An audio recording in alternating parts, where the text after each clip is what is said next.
So what's up mga kalabs? So kailan prep naman mga kalabs ug mag-rotor man karon sila papang ka-schedule na mag-rotor mga kalabs kay ugma mag-tractor na pod.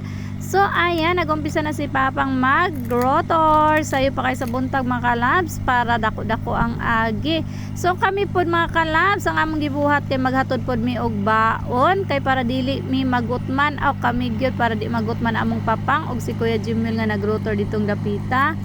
Unya, gihatod po ni Ate Tami. Busy kay sa Ate Tami kay siya po ang nagtiwas sa among labhon nun. So, ayan, padong nagyud mi sa umama kalabs. So, diba? Nakamata man si Janila. Hala, uban na sa adming duha. So, everyday jud namon ni siya ginabuhat mga kalabs sa magsugod na jud og land prep. Kay mao naman jud ni taon ang amo ang kanang adlaw-adlaw nga trabaho basta magsugod na gani og umama kalabs. Diri na gyud taon mi kanunay ang among mga kanawungan o diba kay syempre ampong suportahan among papang kay bisan pa man siyang kabisi sa uma at least nakitaan po niya nga kami nagsuporta diba. So ayan, pagabot namo kay nahuman na day sila sa uban o diri na pod sila dapita. So ayan, amo na lang sang giulat si papang bago mi mangaon kay medyo sayo pa man o pamagay siya gigutom nga siya ang nagtrabaho kami na ba. So mao to mga kalabs sagabot namo diri pas kan lipayan ni kuya kay nadala namo ang mga duyan. So duyan jud na ilang ipangita mga kalabs ila man ang ibutang diri sa payag pud namo ang payag ni kalabs. So mao to ija nagtaod sa duyan mga kalabs o diyang dapita o managyug rotor o kay sayo magugay si papa gay nanihawa god. So mao nang dako-dako ang ilang agi. So ayan nahuman na gyud ni papa pod ring dapita so nagbalhin siya dinhin na pod para kana ganing maumpisahan na pod niya pero amo na siyang gitawag kay mamahaw na. Mao to dali-dali dayon sa diri duol kay udto naman pod ba lisod po kay magutman ta diba. Unya gitawag naman siya ni Janila mao to ni duol na gyud si papa.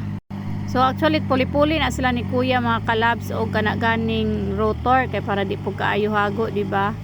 So mao na to kay na naman si papang mga kalabs ato dayong i-ready ang atong pagkaon simple rog kay among mga sudan mga kalabs sudan ragud nga kana ganing pang breakfast ragud pang every morning jud na mga kalabs unya kay mao ra man jud madali-dali na tog luto no bawi na lang unyang udto. So pag human og pray ditso na dayon may kaon dayon mga kalabs. So wala sa titami di mga kalabs inyo makita tungod kay siya pod ang nanglaba dito sa balay lisod po kaayo nga naami diri tanan pero maapas ra to siya unya. Tusugdan jud natog pagkaon no kay lisod jud kaayo nga kanagay magtrabaho ta nga walay kaon mao na siya nga kinanglan jud amo jung hatdan si papang diri pagkaon para di na siya mauli kay layo pa ba among balay. So mao ning purpose namo mga kalabs nga nung nagtukod mi diri payag kalayo-layo gud among balay diring dapita. So dili gud siya pwede nga walay payag. So mao to mga kalabs kay human namig kaon nanghangi ko ni papa nga padaybon pud ko niya rotor kung makabalo pa ba ko aning iyang gitudlo sa una. So glory to God medyo kabalo pa gamay pero dili lang kay taw ingon nga magsinamo kay para pud dali gud mahuman sila papang. So kay relax pa man nila so mag-drive sa ta ginagmay diha mga kalabs para pud di pud ta makalimot sa ato ang gitun-an aw. Pero bitaw ay salamat jud kayin papang iya jud kong ginatudloan jud kanunay ba kay makabalo ra jud ko kay lang usay magtalaw gud ta pero diri wa man gud tay maligsan aw. So mana to si papang na nagpuli mga kalabs aron dili pud kaayo madugay ilang trabahoon kay medyo lapad-lapad pa gyud ang ilang rotoron mga kalabs ugmang adlaw mao na pud ang pag-tractor mga kalabs. So si kuya ni uli sa kay nagkuwag tubig pala ug uban pa. So very good kay kuya no. So layo-layo siya mga kalabs inyo makita na ara gyud mi sa tunga ang among kalabs nga payag. So pag-abot ni kuya mga kalabs siya na pud ang mupuli kay papang mo drive sa rotor kay si papa na po naa na pud siya trabahoon sa uma. So puli-puli ra jud mga kalabs kay mas dako ang matrabaho ni papang pag naapoy mapuli siya. So grasya sa Ginoo maay na lang kay nakabalo na pud si kuya mag-drive sa rotor. So kana ganing siya na jud ang madali-dali ni papang og sugo sa pag-drive sa rotor pag naa na poy trabahon si papang nga lahi diri sa uma no. So mao na siya nakanindot mga kalabs so tuluan jud nato atong mga anak basta dili lang jud ingon nga hago kay di man jud siya ingon nga hago kay makalabs init ra siya pero makaya ra ka mag-drive raman ka.